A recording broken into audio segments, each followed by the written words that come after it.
नमस्कार दोस्तों, आप सभी का स्वागत है आपका अपना YouTube channel study today with Viplav में। तो दोस्तों, आज की इस वीडियो में हम झारखंड बोर्ड सेशन 2024-25 के लिए क्लास 9 का सोशल साइंस यानी कि सामाजिक विज्ञान का ऑफिशियल मॉडल पेपर देखने जा रहे हैं। इस वीडियो के अंदर हम लोग 40 ऑब्जेक्टिव क्वेश्चंस को देखेंगे। एग्जाम पेपर में 40 ऑब्जेक्टिव आपको पूछा जाएगा। समय मिलेगा आपको 1 घंटा 30 मिनट और कुल पूर्णांक रहेगा आपका 40। ये ऑफिशियल मॉडल पेपर है और इस वीडियो से आपको पता चलेगा कि एग्जाम में क्वेश्चन का लेवल कैसा रहेगा, क्वेश्चन का पैटर्न कैसा रहेगा। तो चलिए वीडियो को स्टार्ट करते हैं। सभी से रिक्वेस्ट है, वीडियो को लास्ट तक जरूर देखिएगा, वीडियो को लाइक कीजिएगा, सभी दोस्तों में शेयर कीजिएगा, क्योंकि सारे के सारे क्वेश्चंस एग्जाम पेपर के लिए वेरी वेरी इंपॉर्टेंट रहने वाला है। यहाँ से बहुत सारा सवाल आपको डायरेक्ट एग्जाम पेपर में भी देखने को मिलेगा। और इससे पहले हम लोग जो है हिंदी का ऑफिशियल मॉडल पेपर देख चुके हैं और साइंस का पेपर भी देख चुके हैं। दोनों वीडियोस के लिंक आपको इस वीडियो के डिस्क्रिप्शन में मिल जाएगा, देख लीजिएगा, या फिर आप प्लेलिस्ट में जाकर भी चेक कर सकते हैं। और हमारे टेलीग्राम चैनल में जुड़ जाइएगा, टेलीग्राम चैनल का लिंक आपको इस वीडियो के डिस्क्रिप्शन में मिल जाएगा। तो चलिए वीडियो को स्टार्ट करते हैं। पहला जो हमारा सवाल है कि फ्रांसीसी क्रांति कब शुरू हुई थी। फ्रांसीसी क्रांति कब शुरू हुई थी, तो याद रखना 14 जुलाई 1789 को। ठीक है, ऑप्शन बी सही होगा 1789।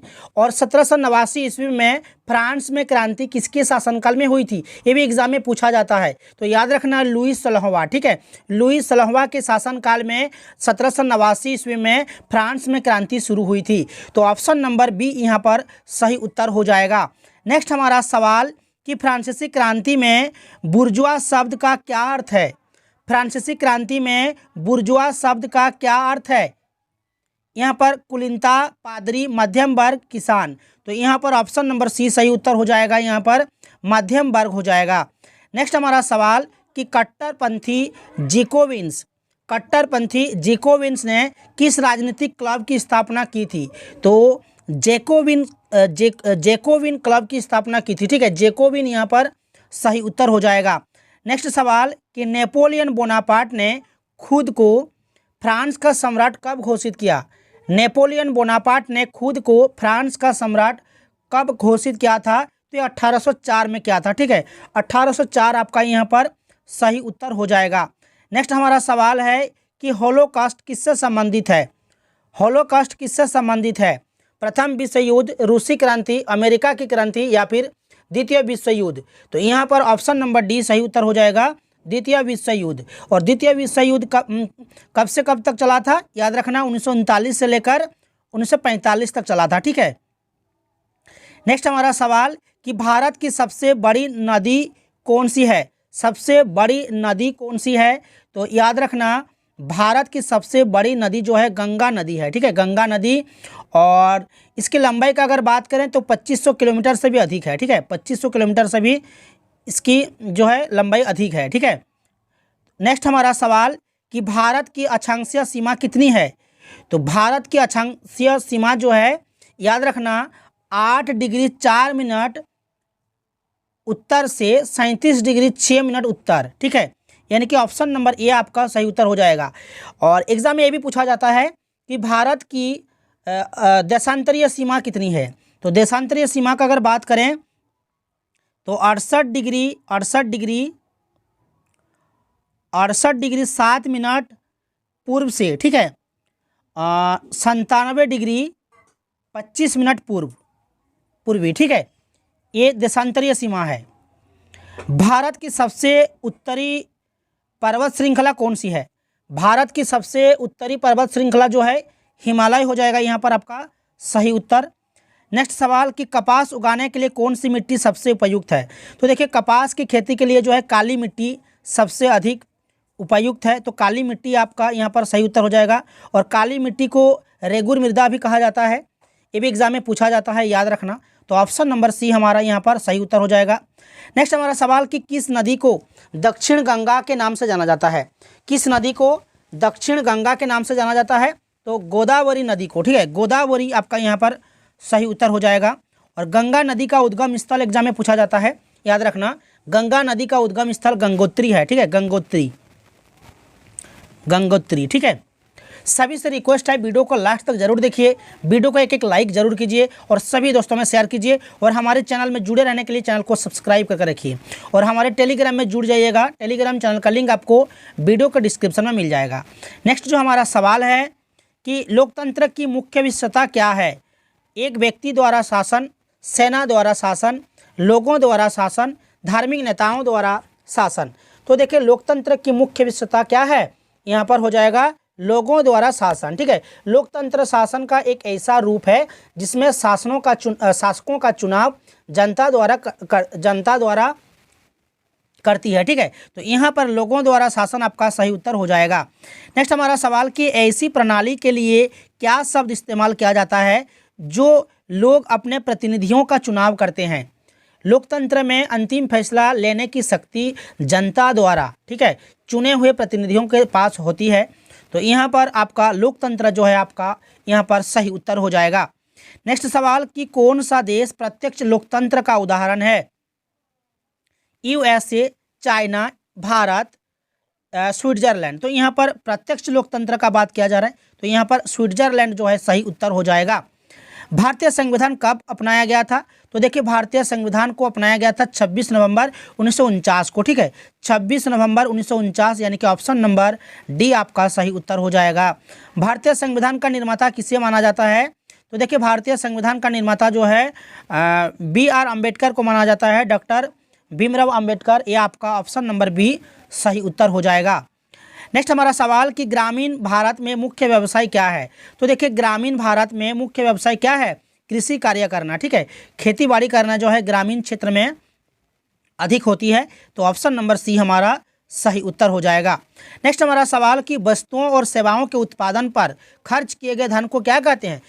किसी वस्तु पर जो पैसा हम खर्च करते हैं या फिर सेवाओं के उत्पादन, यहाँ पर उत्पादन का बात किया जा रहा है, वस्तुओं और सेवाओं के उत्पादन पर खर्च किए गए धन को क्या कहेंगे, निवेश, आय, व्यय या फिर पूंजी। तो यहाँ पर पूंजी हो जाएगा ऑप्शन नंबर डी सही उत्तर। किस क्षेत्र को प्राथमिक क्षेत्र के रूप में जाना जाता है। विनिर्माण, कृषि, सेवाएं, निर्माण। तो यहाँ पर प्राथमिक क्षेत्र के रूप में जाना जाएगा आपका कृषि को। ठीक है, कृषि कार्य करना, खनन, मछली पालन, ये जो है प्राथमिक क्षेत्र के अंतर्गत आता है। तो ऑप्शन नंबर बी हमारा सही उत्तर होगा। नेक्स्ट सवाल कि जनगणना 2011 के अनुसार भारत की साक्षरता दर क्या है। जनगणना 2011 के अनुसार भारत की साक्षरता दर जो है 74.04% है। ठीक है, ऑप्शन नंबर ए हमारा सही उत्तर हो जाएगा। देखिए ये हमारा सोशल साइंस का मॉडल पेपर है और इसके बाद जो है आप लोगों का इंग्लिश का आएगा। ठीक है, फिर मैथ का आएगा। ठीक है, और इससे पहले जो है हिंदी का ऑफिशियल मॉडल पेपर और साइंस का ऑफिशियल मॉडल पेपर अपलोड कर दिया गया है।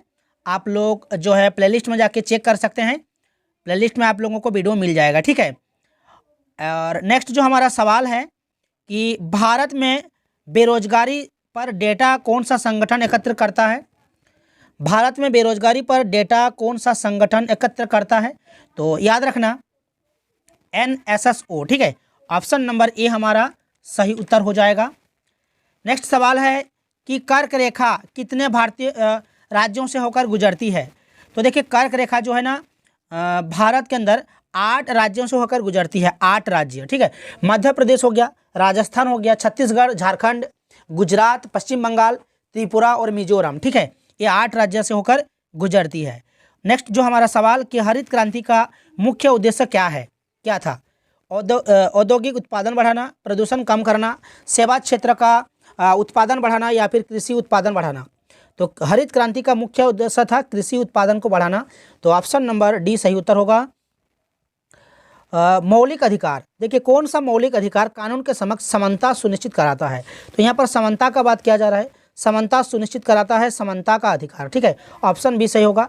और मौलिक अधिकारों की संख्या कितनी है, एग्जाम में पूछा जाता है, याद रखना 6।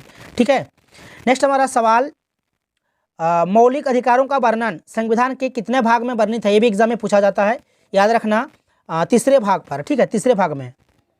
नेक्स्ट हमारा सवाल कि उन संसाधनों के लिए क्या शब्द है जिनकी पुनः पूर्ति की जाती है। देखिए पुनः पूर्ति की जाती है नवीकरणीय संसाधन कहलाता है। ठीक है, जैसे कि आपका सौर ऊर्जा हो गया, पवन ऊर्जा, जल हो गया, ये सब। ठीक है, नवीकरणीय संसाधन के उदाहरण है। नाजी पार्टी, नाजी पार्टी का प्रतीक क्या था। नाजी पार्टी का प्रतीक यहाँ पर कौन सा हो जाएगा, लाल झंडा हो जाएगा, तिरंगा, हथौड़ा और दरांती या फिर स्वास्तिक। तो यहाँ पर स्वास्तिक हो जाएगा ऑप्शन नंबर डी। भारत की आधिकारिक भाषा क्या है? अंग्रेजी, हिंदी, बंगाली या फिर तमिल? तो आधिकारिक भाषा जो है यहाँ पर हिंदी हो जाएगा, ऑप्शन नंबर बी। नेक्स्ट हमारा सवाल कि किस घटना को प्रथम विश्व युद्ध की शुरुआत माना जाता है? तो देखिए, ऑस्ट्रिया के आर्कड्यूक फ्रांज फर्डिनेंड की हत्या को प्रथम विश्व युद्ध की शुरुआत माना जाता है, इसलिए आर्कड्यूक फ्रांज फर्डिनेंड की हत्या, ऑप्शन नंबर डी सही उत्तर हो जाएगा। मिट्टी की कौन सी परत सबसे उपजाऊ है? तो देखिए, मिट्टी की जो सबसे ऊपरी परत होती है, ठीक है, वो सबसे उपजाऊ होती है, तो ऊपरी मिट्टी यहाँ पर आपका सही उत्तर हो जाएगा। भारत में कानूनों के कार्यान्वयन के लिए कौन जिम्मेदार है? न्यायपालिका, कार्यपालिका, विधायिका या फिर पुलिस? तो यहाँ पर कार्यपालिका आपका सही उत्तर होगा। ग्रामीण क्षेत्रों में ऊर्जा का प्राथमिक स्रोत क्या है? कोयला, बिजली, बायोमास, पवन? तो यहाँ पर बायोमास जो है आपका सही उत्तर हो जाएगा, ठीक है, option number C. Wall Street exchange कहाँ है? वॉल स्ट्रीट एक्सचेंज जो है यहाँ पर आपका अमेरिका में है, ठीक है, अमेरिका आपका यहाँ पर सही उत्तर हो जाएगा 31 का। नेक्स्ट हमारा सवाल कि संयुक्त राज्य अमेरिका में श्वेतवासियों के द्वारा खेती की कौन सी विधि अपनाई गई थी? संयुक्त राज्य अमेरिका में श्वेतवासियों द्वारा खेती की जाने वाली विधि अपनाई गई थी आपका गहन कृषि, ठीक है, गहन कृषि आपका यहाँ पर सही उत्तर होगा। गर्मियों में उत्तरी मैदानों में बहने वाली हवा को क्या कहते हैं? तो गर्मियों में उत्तरी मैदानों में बहने वाली हवा को लू कहते हैं, क्या कहते हैं? लू, ऑप्शन नंबर बी सही होगा। निम्नलिखित में कौन सा भारत के उत्तर पश्चिम भाग में सर्दियों के दौरान वर्षा का कारण बनता है? उत्तर पश्चिम भाग में सर्दियों के दौरान वर्षा का कारण बनता है? चक्रवाती अवदाव, पीछे हटता मानसून या फिर पश्चिमी विक्षोभ, दक्षिण पश्चिम मानसून? तो इस क्वेश्चन का सही उत्तर ऑप्शन नंबर सी हो जाएगा हमारा, ठीक है, पश्चिमी विक्षोभ के कारण। प्रवास में कौन से क्षेत्र में जनसंख्या की संख्या, वितरण, संरचना में परिवर्तन होता है? प्रवास के कौन से क्षेत्र में जनसंख्या की संख्या, वितरण और संरचना में परिवर्तन होता है? तो प्रस्थान का क्षेत्र और आगमन का क्षेत्र, इन दोनों क्षेत्रों का, ठीक है, ऑप्शन नंबर सी हमारा सही उत्तर हो जाएगा। गरीबी रेखा क्या है? गरीबी रेखा क्या है? गरीबी रेखा बुनियादी जरूरतों को पूरा करने के लिए जरूरी आय का न्यूनतम स्तर को कहेंगे गरीबी रेखा, ठीक है, तो ऑप्शन नंबर सी हमारा सही उत्तर हो जाएगा। जो अपना ज़रूरत होता है, जैसे कि कपड़ा, ठीक है, खाना, भोजन, ठीक है, रहने का आवास, इनको पूरा न कर पाना, ठीक है, आय का न्यूनतम स्तर यहाँ पर देख सकते हो, ठीक है, एक गरीबी रेखा में आएगा। निम्नलिखित में कौन सा संविधान के सदस्य नहीं है? महात्मा गांधी, राजेंद्र प्रसाद, टीटी कृष्णमाचारी, पंडित जवाहरलाल नेहरू? तो यहाँ पर जो संविधान सभा के सदस्य नहीं थे वो महात्मा गांधी नहीं थे, ठीक है, और बाकी सब थे। और संविधान सभा के कुल सदस्य कितने थे ये भी एग्जाम में पूछा जाता है, याद रखना 299 299। और संविधान सभा के अध्यक्ष कौन थे? डॉक्टर राजेंद्र प्रसाद, याद रखना, एग्जाम में ये भी पूछा जा सकता है। नेक्स्ट जो हमारा सवाल रहेगा यहाँ पर देख सकते हो, दक्षिण अफ्रीका में रंग भेद का मतलब।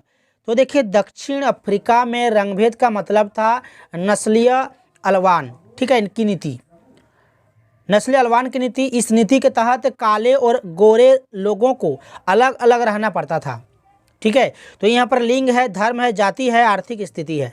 तो यहाँ पर कौन सा हो जाएगा आपका? तो लिंग तो नहीं होगा, धर्म भी नहीं होगा, आर्थिक स्थिति भी नहीं होगा, तो जाति को टिक कर रहे हैं, ठीक है, जाति। और रंग भेद कब खत्म हुआ था? तो ये 26 अप्रैल 1994 को जो है रंग भेद खत्म हुआ था। और इसका विरोध कौन किया था? याद रखना, नेल्सन मंडेला ने, ठीक है, नेल्सन मंडेला ने। रंग भेद का विरोध किसने किया था? नेल्सन मंडेला ने।